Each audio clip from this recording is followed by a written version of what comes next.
Baik, assalamualaikum warahmatullahi wabarakatuh. Para pemirsa yang dirahmati Allah Subhanahu wa taala. Nah, mudah-mudahan Ramadan kali ini menjadikan kita menjadi makhluk yang lebih baik di Ramadan tahun sebelumnya di 1443 Hijriah. Para pemirsa yang dirahmati Allah Subhanahu wa taala, kita ketahui bahwa perintah puasa dicantumkan di ayat Al-Qur'an, ya ayyuhalladzina amanu kutiba alaikumusiyam kama kutiba alal ladzina min qablikum la'allakum tattaqun. That's it. Hanya satu, tidak muncul dua kali, tidak muncul tiga kali. Ayat perintah tentang puasa terletak di surat Al-Baqarah. Kita tahu bahwasanya Al-Baqarah bisa kita bagi menjadi dua bagian. Separuh awal pertama dari surat Al-Baqarah menyinggung tentang kaum Bani Israel, yaitu keturunan Nabi Yakub alaihissalam. Dan di dalam ayat-ayat Al-Baqarah tersebut disebutkan semua pelanggaran kaum Bani Israel selama mereka hidup, selama pergantian Nabi satu ke Nabi yang lainnya. Dan perintah puasa juga termaktub di dalam Al-Quran untuk mereka juga sama. Oleh karena itu Allah Subhanahu wa taala berfirman, kama kutiba alal ladzina min qablikum la'allakum tattaqun. Targetnya juga sama, seperti halnya yang diperintahkan kepada umat sebelum kalian, yaitu umatnya Nabi Muhammad sallallahu alaihi wasallam, yaitu kepada kaum Bani Israel. Hanya saja jumlah harinya tidak sama. Ya, ada yang menyebutkan 9 hari, ada yang menyebutkan 8 hari dan 10 hari dan seterusnya. Umat Islam, umat Nabi Muhammad sallallahu alaihi wasallam menempuh puasa Ramadan sebulan penuh, 30 hari berturut-turut. Dan apa yang harus diulang dari ibadah puasa seperti halnya kaum Bani Israel adalah puasa itu la'allakum tattaqun. Puasa itu agar engkau bisa meraih derajat takwa. La'alla artinya so that you can attain, sehingga kamu bisa meraih. Tidak ada jaminan mendapatkan gelar takwa setelah Ramadan, tapi kita berharap menjadi orang yang lebih bertakwa.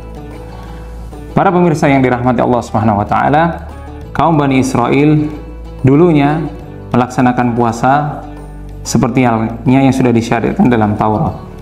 Kemudian perintah yang sama diberlakukan juga oleh kaum muslimin, yaitu kaumnya Nabi Muhammad SAW. Targetnya apakah berbeda? Sama targetnya, yaitu meraih derajat takwa. Sebenarnya kenapa kok ayat tentang puasa diulangi lagi oleh Allah Subhanahu wa taala? Karena itu tadi, sebagian dari ayat pertama surat Al-Baqarah it was complaining about Bani Israel. Semuanya menunjukkan bahwa Bani Israel gagal dalam puasanya. Puasa yang dikerjakan oleh kaum Bani Israel sama dalam hal kita ubudiyah kepada Allah Subhanahu wa taala. Ya, kita mengakui rububiyah dan ubudiyah Allah Subhanahu wa taala. Dengan melaksanakan puasa, kita menahan diri dari makan, minum, syahwat kita terhadap lawan jenis, kemudian menjaga bahasa kata-kata kita terhadap orang lain. Lantas, kenapa umat muslim harus melaksanakan puasa ini? Yaitu untuk la'allakum tattaqun.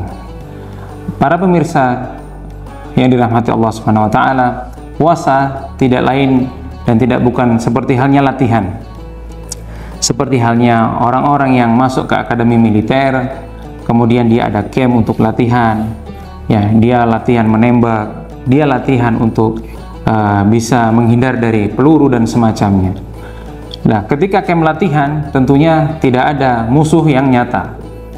Bisa jadi ketika orang latihan menembak, ya musuhnya tetap hanya berubah gambar dan seterusnya, sehingga kita bisa menembak dengan kemampuan kita. Kita tidak perlu harus sambil mengejar objek yang kita tembak dan seterusnya.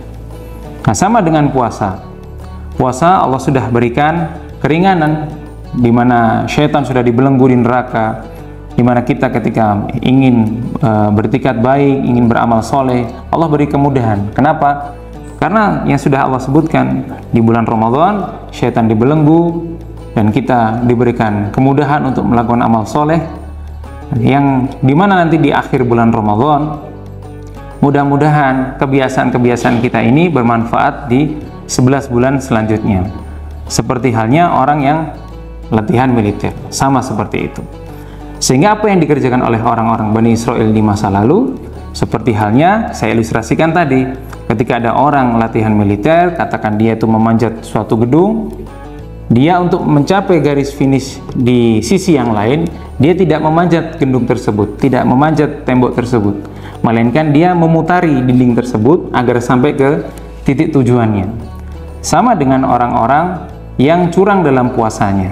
Orang-orang yang curang dalam puasanya, dia hanya menahan laparnya saja, menahan hausnya saja, tapi dia masih melihat hal-hal yang diharamkan oleh Allah SWT. Kemudian mungkin dia menyakiti hati saudaranya sesama muslim maupun orang-orang yang beragama lain, dan seterusnya. Nah, orang-orang seperti ini di akhir Ramadan tidak akan sama dengan orang-orang yang puasanya imanan wahtisaban. Orang-orang yang puasanya berharap bahwasanya dia mengimani bahwasanya puasa ini adalah perintah Allah Azza wa Jalla. Kemudian dia berusaha untuk menjaga dirinya, tidak hanya hawa nafsunya, tidak hanya lapar dan dahaganya, melainkan semua aspek yang berkaitan dengan yang dilarang oleh Allah Subhanahu wa taala. Pemirsa yang dirahmati Allah Subhanahu wa taala, mudah-mudahan puasa kita di Ramadan ini 1444 Hijriah diterima Allah Subhanahu wa taala. Kita di akhir Ramadan menjadi pribadi yang lebih baik, menjadi orang yang bertakwa, menjadi lebih dekat kepada Allah Subhanahu wa taala, sehingga kita tidak termasuk kaum-kaum Bani Israel yang disebutkan dalam Allah banyak sekali pelanggarannya karena mereka perintah puasa, mereka lalaikan perintah puasa, mereka hanya mengerem dirinya, mereka hanya menahan hawa nafsu tentang makan dan dahaganya saja. Semoga ilmu ini bermanfaat. Wassalamualaikum warahmatullahi wabarakatuh.